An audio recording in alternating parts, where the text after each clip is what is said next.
It's September 15th, 1776, Right. and the commander-in-chief of the American army is sitting on his horse in the middle of a battlefield, and he is just screaming in utter despair. Yeah, it's a wild scene. He actually pulls out his flintlock pistols and starts snapping the hammers at his own fleeing soldiers. Which is just, I mean, it's unimaginable. But the guns are unloaded. Yeah.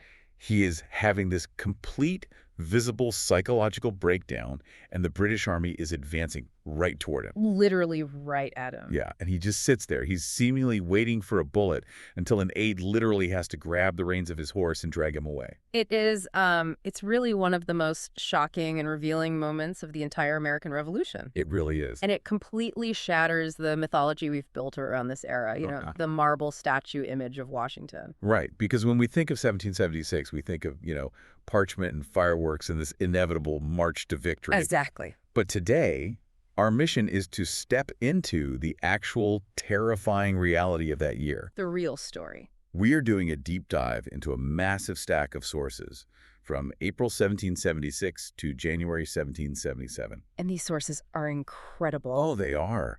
We've got George Washington's agonizing private letters, Loyalist diaries from the front lines, Thomas Paine's original pamphlets, and some really detailed modern military analyses of the New York campaign. Right, and what these sources reveal is just, well, it's stark. Yeah, the revolution wasn't on a march to glory at all. It was within days of absolute destruction. It really was the defining crucible of the war. So today we are going to unpack the catastrophic military blunders, the severe psychological unraveling of George Washington, and then this miraculous 10-day turnaround that somehow salvaged a nation. It's a lot of ground to cover, but it's such a compelling narrative. Okay, so let's set the stage. It's April 1776. Right. The Continental Army has just arrived in New York City, and they are riding high. I mean, they just forced the British to evacuate Boston. Right. They've got this huge morale boost. Confidence is just through the roof. But then, the horizon basically fills with sails. Yeah. And not just a few sails. We're talking about General Sir William Howe and Admiral Lord Richard Howe. The Howe brothers. Exactly. Yeah. And they arrive with the largest amphibious invasion force the British Empire had ever assembled. Oh, wow. I mean, we are talking about 32,000 British and Hessian regular troops backed by this massive naval armada. That's just a staggering number. All converging on New York Harbor. Wait, hold on. I need to stop you right there. Yeah. Because I'm looking at these numbers in the sources. I'm trying to reconcile them with Washington's background. Okay. Because Washington was famous for his role in the French and Indian War, right? He was, yeah. He was literally the guy at the center of a global conflict just a couple of decades earlier. Right. He fired the first shots, essentially. So how can the sources claim he was completely out of his depth here? Was he actually prepared for this, or was he just flying blind? Well, it's a great question, but you really have to look at the scale and the type of warfare. Okay, what do you mean? Yes, Washington had combat experience, but it was frontier skirmishing. Oh, right. He had commanded maybe a few thousand men in the woods, fighting behind trees and rocks. Totally different environment. Completely. He had absolutely zero experience maneuvering a massive conventional army of 20,000 men against a synchronized European war machine. So he's essentially playing a totally different game. Exactly. He was commanding this fragile, undisciplined volunteer force. And the British were bringing a true combined arms operation. Meaning, like land and sea? Yeah, infantry, artillery, and naval bombardment all working in perfect concert. So he's essentially like this amateur coach who had some success in a regional league, and suddenly he's forced to play chess against a grandmaster on a global stage. That is a perfect analogy. And that mismatch leads directly to the disaster in August 1776, the Battle of Long Island, or Brooklyn. Right, the first real clash. So looking at Washington's strategy here, he divides his 20,000 troops between Manhattan and Long Island. He does. Now, even to a layperson, that sounds terrible strategically. It's a nightmare. If he knows he's facing the greatest armada in British history, the logical move would be to consolidate, defend a single stronghold. You would think so, yeah. But he splits his army in half across an archipelago. He's basically inviting the Royal Navy to just sail in and isolate half his men. Right. So we have to ask, was he just geographically illiterate? Or was there some kind of political gun to his head forcing this catastrophic decision? It was absolutely the latter. He was in a fundamentally impossible position. And it's a Congress. Yes, Congress demanded that New York be held. It was crucial for its strategic value. It controlled the Hudson River, but also for political morale. Right. They had to look strong. Exactly. They needed to show the world, specifically France, that they could actually stand and fight a real battle. Because if France doesn't think they have a chance, France won't send money or troops. Precisely. But as you noted, New York is an archipelago. It's surrounded by deep water. So to defend it against a superior naval power, you have to spread your forces really thin across multiple islands just to guard the waterways. Which means you're weak everywhere. Right. Washington split his army, hoping to, guess where Howe would strike, but it just left his forces critically vulnerable. And Howe capitalizes on it immediately on August 27th. Oh, he absolutely does. But the sources point out it's not just some blunt frontal assault, right? Howe uses intelligence from local Loyalist sympathizers. Yeah, the Loyalists were a huge factor in New York. And they help him find this unguarded pass, the Jamaica Pass. Right. And what's crucial to understand here is the sheer professionalism of the British maneuver compared to the American amateurism. Tell me about it. How did that play out? Well, Howe executes this masterful night march, while he pins the Americans down with these diversionary artillery attacks in the front. Like a distraction. Exactly. He sends a massive flanking column of 10,000 men right through that unguarded Jamaica Pass in the dark. Wow. 10,000 men marching at night in secret. Yes. So by morning, the American lines dissolve into utter chaos because they're being struck from the front and the rear simultaneously. They're completely trapped. Caught in a vice. Trapped between British steel and the impassable Gowanus Creek. Right. They are pushed right back against the water. And this is where we get the story of the Maryland 400. Yes, an incredible moment. The sources describe them making 6 suicidal counterattacks against the British. At the Old Stone House, yeah. But mathematically, how does 400 guys stopping thousands of British soldiers actually save an army? Like, what is the tactical mechanism there? Well, a rearguard action is essentially a controlled sacrifice. Okay. When an army's lines break and they start retreating, they are incredibly vulnerable. They aren't in formation. They are facing the wrong way. So they can't shoot back effectively. Right, and a cavalry charge can just roll right over them and slaughter everyone. So the rearguard has to plant themselves in a choke point, in this case near a stone house, and force the advancing enemy to stop, deploy into battle formation, and fight them. So it forces the British to slow down and organize. Exactly. And the Maryland and Delaware regiments did this 6 times. There's time. Yeah, they would attack, force the British to engage, take heavy fire, fall back, regroup, and do it again. Buying minutes with their lives. Literally buying time with blood. It cost them dearly. Over 256 men killed, wounded, or captured out of that 400. That is brutal. And Washington was actually watching this slaughter from a nearby vantage point. The accounts say he was absolutely devastated. Yeah, the quote in the sources, he cries out, "Good God, what brave fellows I have lost today." You can really feel the agony in that statement. So the Maryland 400 buy them enough time to retreat, but now they are trapped on Brooklyn Heights. Right. Their backs to the East River. It looks like game over. The British have them cornered. It looks completely hopeless. But then we get the first of several wild variables in this campaign: the weather and British caution.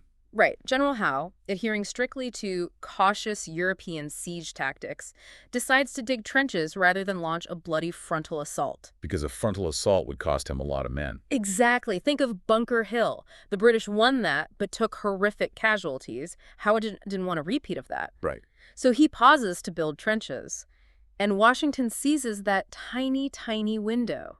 Under the cover of this torrential rainstorm that eventually turns into this providential, dense fog. It was incredibly thick fog, totally obscuring the river. And he coordinates this massive night evacuation. Yes. Using Colonel John Glover and his Marblehead Mariners. These guys are crucial to the whole war. Yeah, the sources highlight them big time. These are highly skilled sailors from Massachusetts. Right. And they managed to ferry 9,000 men, plus artillery, plus horses, across the treacherous East River to Manhattan in total secrecy. And the current in the East River is notoriously dangerous, especially in the dark and in a storm. So when the British wake up, the fog lifts, and the American trenches are just completely empty. I imagine Howe was absolutely furious. It's a staggering tactical defeat for Washington, obviously, but the army survives to fight another day. They do, but survival didn't mean stability. No. They've escaped Brooklyn, but their position in New York is still fundamentally untenable. They're still on an island surrounded by the greatest navy in the world. Which brings us back to the hook of our deep dive, the opening scene. September 15th, the landing at Kips Bay. Right. The British cross the river. The Royal Navy unleashes this deafening, terrifying bombardment. The naval guns were massive. The sound alone was traumatizing. And the American militia, mostly raw recruits from Connecticut, they just absolutely panic. That could completely break. They drop their weapons and they flee without firing a single shot. And this is where Washington snaps. Yes. And if we connect this to the bigger picture, you really have to understand Washington's public persona. What do you mean by that? Well, he meticulously cultivated this image of the marble statue. Stoic, imperturbable, always in control. He firmly believed that the Army's survival depended on his projected confidence. If he panicked, they would panic. But at Kips Bay, that marble statue just shatters completely. It does. He's throwing his hat on the ground, he's swearing furiously, he's actually lashing his own men with a riding whip. Striking his own soldiers, yeah. And he screams, "Are these the men with whom I am to defend America? Good God! Have I got such troops as these?" It's a shocking display of raw emotion. But what was actually happening in his head there? Was this just a temper tantrum because things were going badly? No, it was much deeper than a temper tantrum.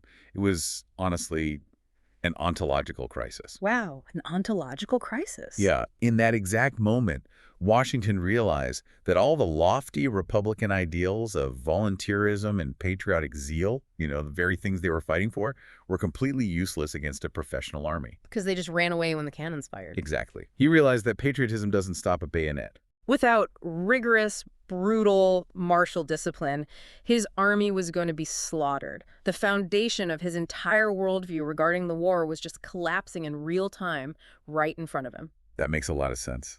So they're forced into this relentless retreat, moving north through Manhattan. Constantly falling back. The next day, September 16th, there's a brief skirmish at Harlem Heights. And here's a detail from the sources that I think perfectly illustrates the cultural clash of this war. Oh, the bugle call. Yes. Yeah. The British buglers arrogantly play a fox hunt call. A deeply insulting gesture. Because in British aristocratic society, the fox is vermin, right? Exactly. You hunt it for sport. It was their way of saying, you aren't an army, you are an infestation, and we are just having a bit of sport running you down. And the Americans, many of whom were actual frontiersmen who hunted for survival, they take it incredibly personally. It enrages them. They counterattack, and they actually win a small skirmish. Which is a nice tiny morale burst. But it doesn't stop the bleeding. The retreat continues to White Plains in late October, where they are overwhelmed again. Right. And then comes the absolute disaster of Fort Washington in November. This is where Washington's indecision really costs him dearly. How so? Well, he had left a massive garrison there, about 2,800 prime troops. Right. Largely on the advice of his subordinate, General Nathaniel Greene. Okay. Greene thought the fort could hold, but European siege tactics quickly breached the outer defenses, and the fort was just surrounded.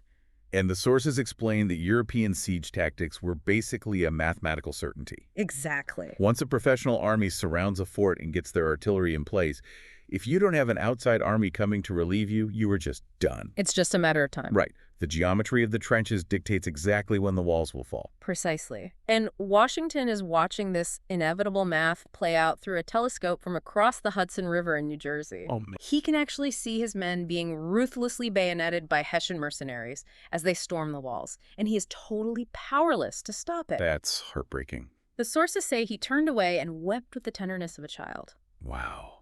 And the physical loss there was catastrophic. Nearly 3,000 of his best troops, massive supplies of artillery, muskets, and tents, all gone. Just completely wiped out. And right after this, Fort Lee on the New Jersey side is abandoned so quickly that the American soldiers left their campfires burning and their breakfast still cooking. They just ran. So the physical loss of the army is devastating. But here's where it gets really interesting in the sources. Okay. It's the psychological collapse happening behind closed doors that truly threatens to end the revolution. The numbers alone tell a grim story, right? Yeah. The army that was 20,000 strong in August has melted away to fewer than 5,000 by December. From 20,000 to 5,000? Yes. They are starving, diseased, and literally leaving bloody footprints in the snow as they retreat across New Jersey. That's just horrific. And we get this raw, unfiltered glimpse into Washington's state of mind through his private letters to his cousin, Lund Washington, back at Mount Vernon. Those letters are so revealing. He writes this agonizing line. He says, "If I were to wish the bitterest curse to an enemy on this side of the grave, I should put him in my stead." He is utterly miserable. He's carrying the weight of the whole world. And then the tipping point. He basically tells Lund to prepare Mount Vernon for evacuation. Right, because he thinks the British are coming for his home. Right. And he writes, "Our only dependence now is upon the speedy enlistment of a new army. If this fails, I think the game will be pretty well up." The game is pretty near up. That phrase is chilling when you consider who is writing it. Yeah, George Washington. It's the most famous admission of defeat of his entire career. He was operating under the pragmatic assumption that without a miracle, the revolution would perish within weeks. He fully expected to be captured and hanged for treason. Absolutely. He knew the penalty. And it wasn't just Washington feeling this way. The entire society was collapsing around him. Congress.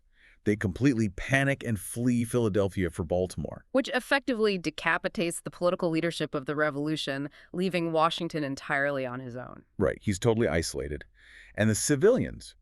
Support for the Patriot cause plummets to about 33%. People are just giving up. Yeah, they are actively accepting British amnesty just to protect their farms and property. We have loyalist diaries in the sources like Nicholas Cresswell's, and he's just openly mocking the Continental Forces. Oh, yeah, Cresswell is ruthless. He calls them the Sleeper Army, which is rebels spelled backwards. Right.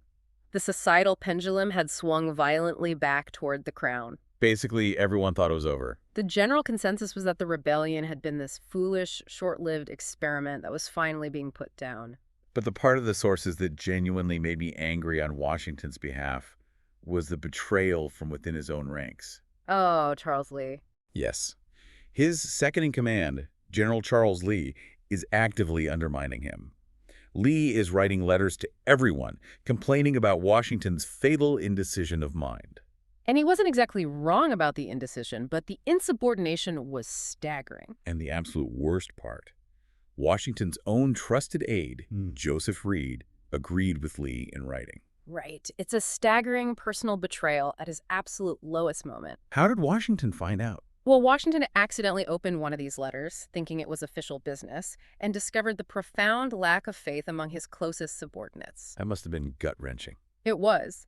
But to be fair to Lee and Reed, Washington had been deeply indecisive in New York. The command structure was deeply strained. True, but history provides a bit of dark comedy regarding Charles Lee right around this time. Oh, I love this part. Tell them what happens to Lee. So Charles Lee was incredibly arrogant, and he had been dawdling in New Jersey, refusing Washington's orders to march quickly and join forces. Just ignoring his commander? Exactly. So one night, he decides to sleep at a comfortable tavern several miles away from his own troops. Big mistake. Huge. A British cavalry patrol, led by young Bannister Tarleton, finds out he's there, surrounds the tavern, and captures the second-in-command of the American army in his nightgown. In his nightgown. Karma in a tavern. Incredible. It's one of the great ironic moments of the war. So Washington loses his second-in-command. He has 5,000 freezing men left. And what is the British Army doing? Well, the hubris is completely off the charts. General Howe decides, hey, it's winter.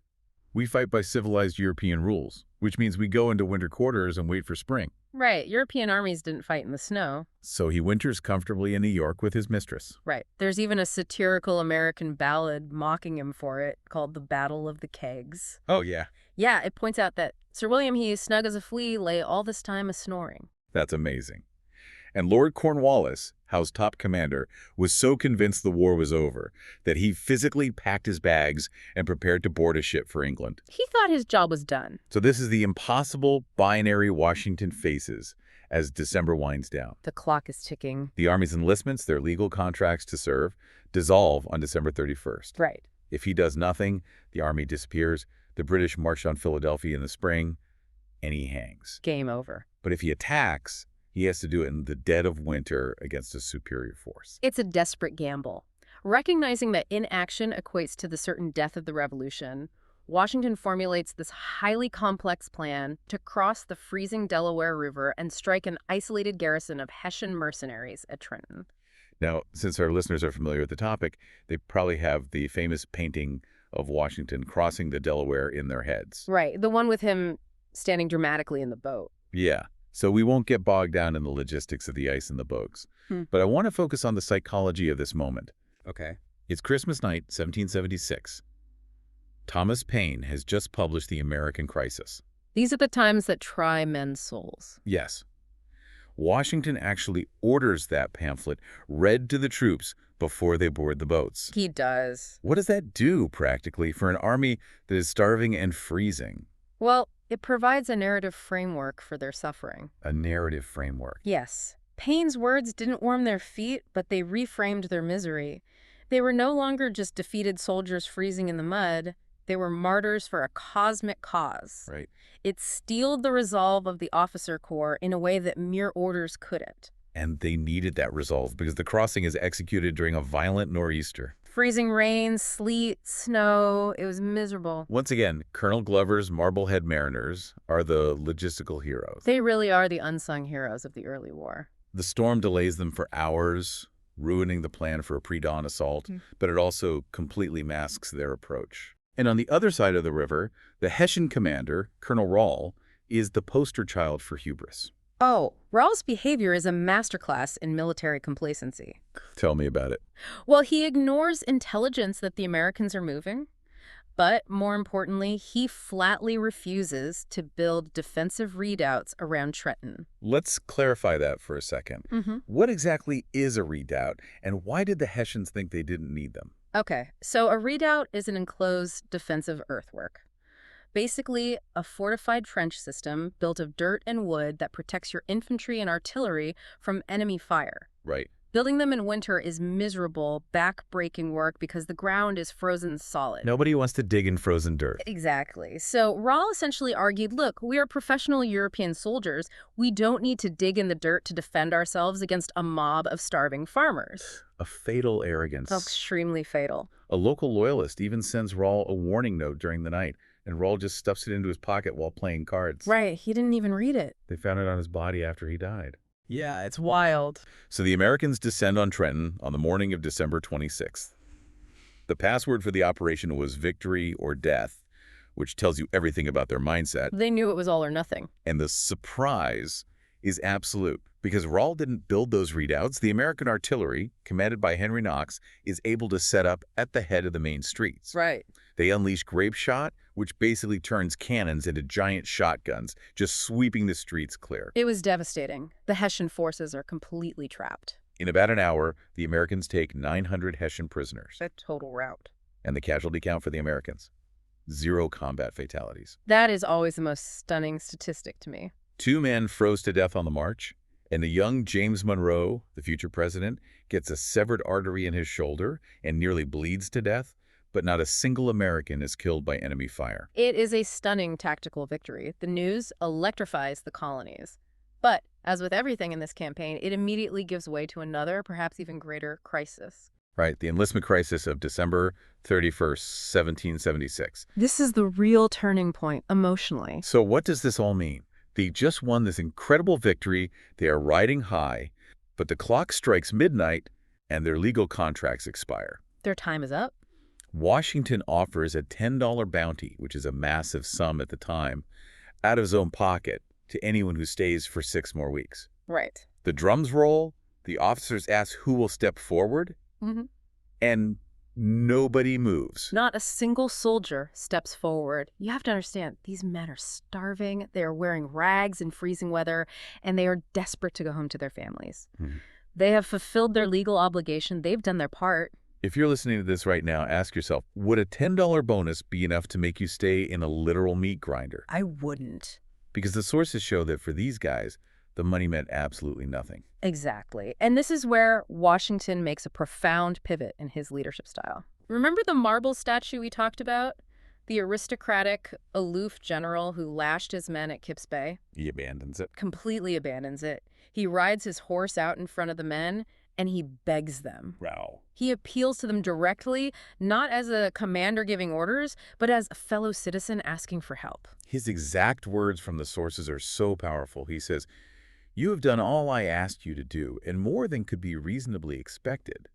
But your country is at stake, your wives, your houses, and all that you hold dear. He hits them right in the heart. If you will consent to stay only 1 month longer, you will render that service to the cause of liberty and to your country, which you probably never can do under any other circumstances. It was an incredible display of vulnerability from a man who prided himself on being invulnerable. And moved by that vulnerability, by the sheer force of his conviction, hundreds of veterans stepped forward. They agreed to stay. Washington didn't just save an army that day, he completely reprogrammed the operating system of the American soldier. That is the perfect way to phrase it. He proved that vulnerability and shared civic duty were stronger motivators than money or European-style martial discipline. It really is the birth of an ideological military. And he needed every single one of those ideological soldiers because Cornwallis is furious. Oh, he is livid. Cornwallis has unpacked his bags, canceled his trip to England, and marched 8,000 angry, highly trained men down to Trenton. Right. On January 2nd, he pins Washington's vastly outnumbered army against the Assunpink Creek. Right, the Second Battle of Trenton. And Cornwallis decides to wait until morning to finish them off, famously declaring he will bag the fox in the morning. Which sets the stage for one of the most brilliant tactical deceptions of the war. Washington knows if he stays, his army is annihilated. If he retreats back across the Delaware River, his army will be cut down while trying to load the boats. Right, he's trapped. So he pulls off a move that's like setting up a decoy in a high-stakes heist. I love this part. Washington realizes he can't outpunch Cornwallis, so he hacks the enemy's sensory input. He leaves about 400 guys behind just to make noise. Right. They keep the campfires blazing brightly all night.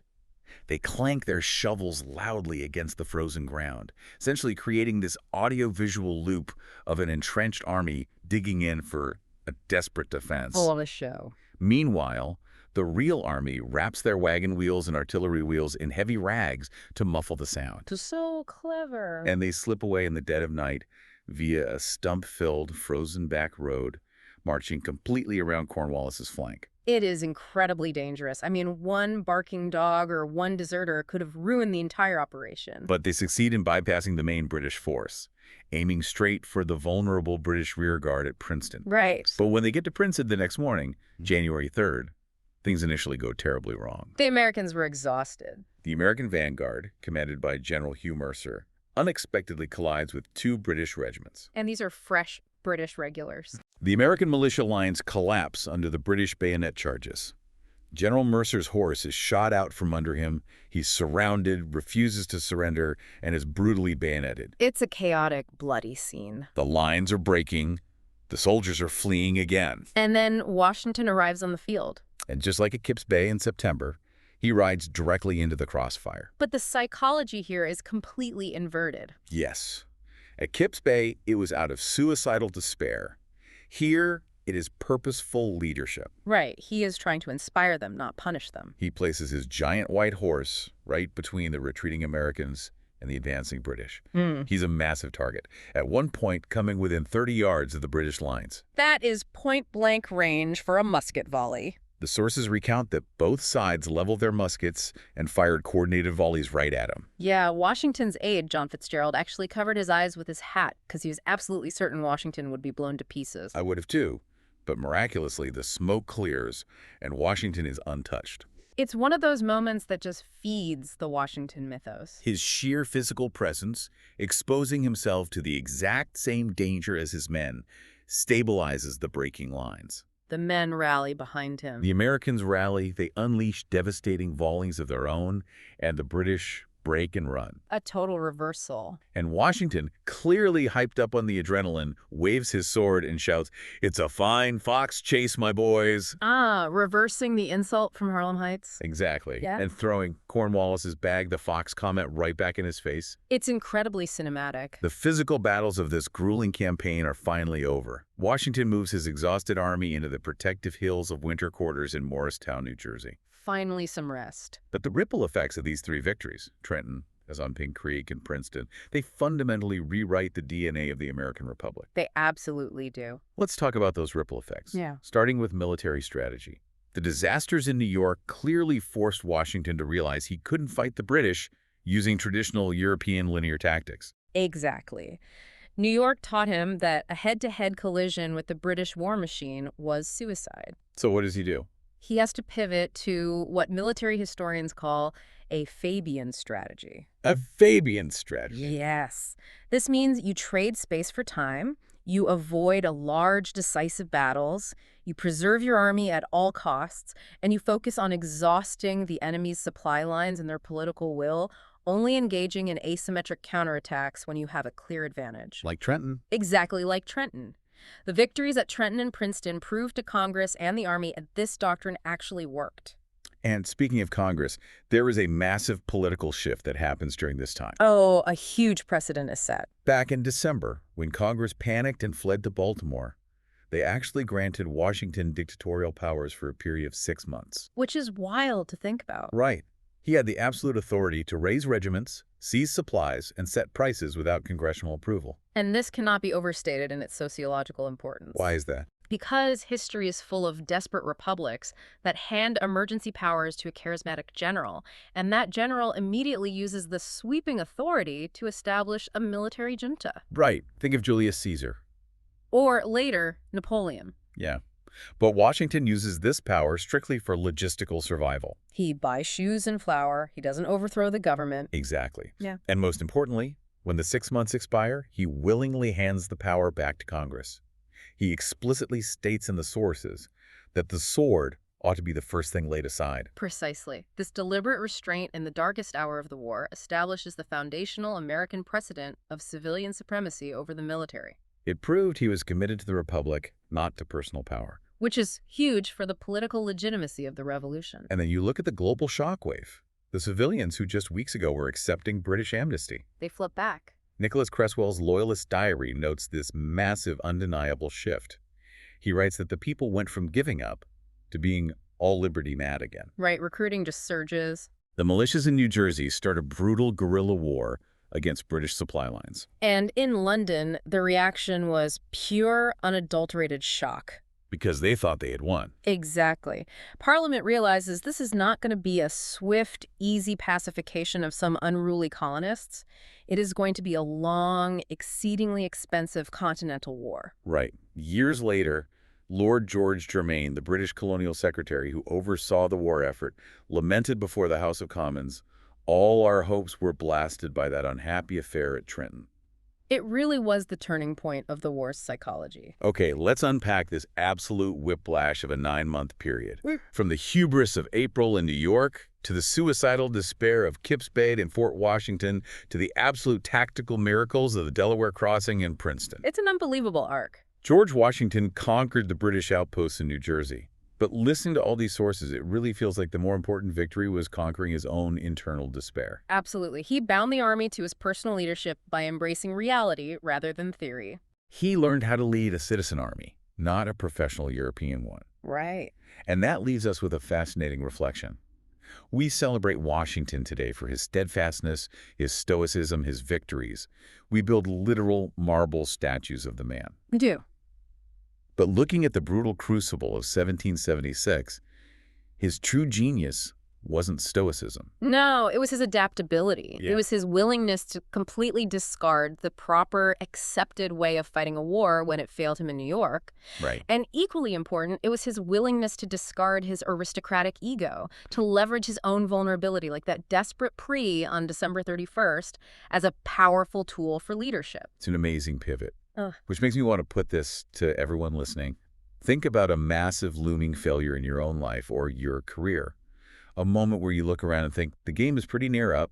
We've all been there. Are you rigidly trying to fix it using the exact same rule book that got you into the mess in the first place? All right. Or are you willing to wrap your wagon wheels in rags, break the rules, and find a hidden back road in the dark?